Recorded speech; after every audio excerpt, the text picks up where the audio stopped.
प्रयागराज में गंगा और यमुना का जलस्तर बढ़ने से लोगों में दहशत फैल गया है। प्रशासन का अलर्ट भी हो गया है। वहीं प्रयागराज में निचले इलाकों में रह रहे लोग अब सुरक्षित स्थानों की तरफ पलायन कर रहे हैं। लखनऊ में बीच सड़क पर कैब ड्राइवर को उछल कर थप्पड़ मारने वाली लड़की के खिलाफ लखनऊ पुलिस ने एफआईआर दर्ज कर ली है। वहीं पुलिस की ये कार्रवाई देश भर के सैकड़ों लोगों की अपील पर हुई है, जिन्होंने ट्विटर पर #ArrestLakhnauGirl लिखकर कार्रवाई की मांग की। अब झांसी रेलवे स्टेशन का नाम वीरांगना लक्ष्मीबाई रखने का योगी सरकार ने प्रस्ताव दिया है। वही MHA ने दी जानकारी। यूपी में अब सभी अनाथ बच्चों को हर महीने 2500 रुपए की आर्थिक मदद दी जाएगी। कैबिनेट की बैठक में ये फैसला लिया गया है। यूपी में जल्द होगा कर्मचारियों को 11% बढ़े हुए DA का भुगतान। वित्त विभाग ने मुख्यमंत्री को प्रस्ताव भेज दिया है। अब वहां से मंजूरी मिलने के बाद भुगतान शुरू हो जाएगा।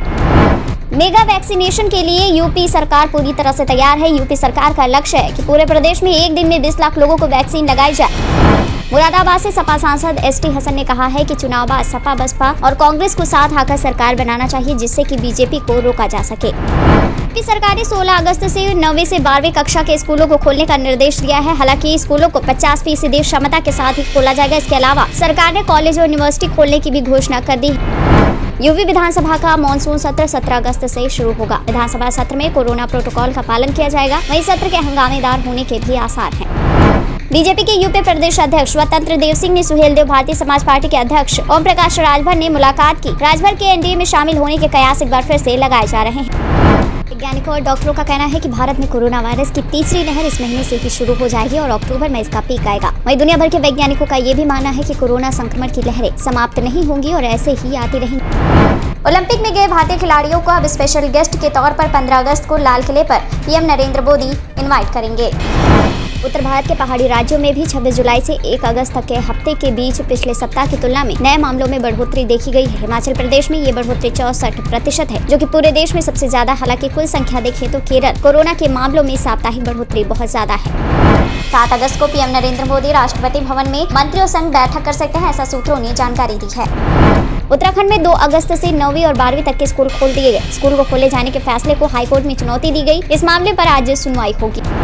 मुहर्रम को लेकर यूपी पुलिस के सर्कुलर पर विवाद जारी है। मौलाना कल्बे जवाद बोले, DGP ने मुहर्रम की भावनाओं को बिना समझे ये सर्कुलर जारी किया। अगर कहीं कोई घटना होती है तो सारी जिम्मेदारी DGP की होगी। वहीं ओम बिरला ने संसद में हंगामा कर रहे सांसदों के प्रति अपनी तलखी दी और कहा, संसदीय परंपराओं का अपमान हो रहा है। उत्तराखंड कांग्रेस का 3 दिवसीय विचार मंथन शिविर मंगलवार से ऋषिकेश में शुरू हो गया। 3 से 5 अगस्त तक स्थानीय होटल में आयोजित शिविर में प्रदेश कांग्रेस के दिग्गज नेता भी जुट रहे हैं। PM मोदी से मिलने का बीजेपी ने एक नया तरीका खोज निकाला है। अब दिल्ली प्रदेश के उन भाजपा नेताओं और कार्यकर्ताओं को PM मोदी से मुलाकात करने का मौका मिलेगा जो 5100 लोगों को नमो ऐप डाउनलोड करवाएंगे। कृषि कानून को लेकर अकाली दल और BSP का संसद में प्रदर्शन हुआ तो हरसिमरत कौर ने हेमा मालिनी को दी गेहूं की बारी। उत्तराखंड में कोविड कर्फ्यू फिर से बढ़ा दिया गया है। बताते चले कि अब राज्य में 10 अगस्त सुबह 6 बजे तक ये कर्फ्यू लागू रहेगा। पूर्वोत्तर के भाजपा सांसदों ने कहा है कि वो असम मिजोरम सीमा पर हुई हिंसा से बेहद दुखी है। साथ ही उन्होंने कांग्रेस का षड्यंत्र काम नहीं करेगा ऐसा कहकर नेहरू और इंदिरा राजीव गांधी का भी नाम लिया। हरियाणा में नई बीमा पॉलिसी लागू हो गई है। अब दुर्घटना में मृत्यु पर पुलिस कर्मियों के आश्रितों को मिलेंगे 50 लाख, तो वहीं अंतर्राष्ट्रीय यात्रा के दौरान पुलिस कर्मी के निधन पर 1 करोड़ रुपए मिलेंगे। एक खुराक वाले कोविड-19 के क्लिनिकल ट्रायल के लिए आवेदन करने वाली कंपनी जॉनसन एंड जॉनसन ने अपना प्रपोजल वापस ले लिया। इसके बाद भी कंपनी ने कहा है कि अपना एक खुराक वाला कोविड-19 टीका भारत में लाने को प्रतिबद्ध है। केंद्रीय शिक्षा मंत्रालय की डेटा की माने तो देश भर के केंद्रीय विश्वविद्यालयों में स्वीकृत OBC पदों में से करीब 55% पद रिक्त हैं, जबकि भारतीय विज्ञान संस्थान बैंगलोर में इस श्रेणी के लिए रिक्तियां 89% से अधिक है।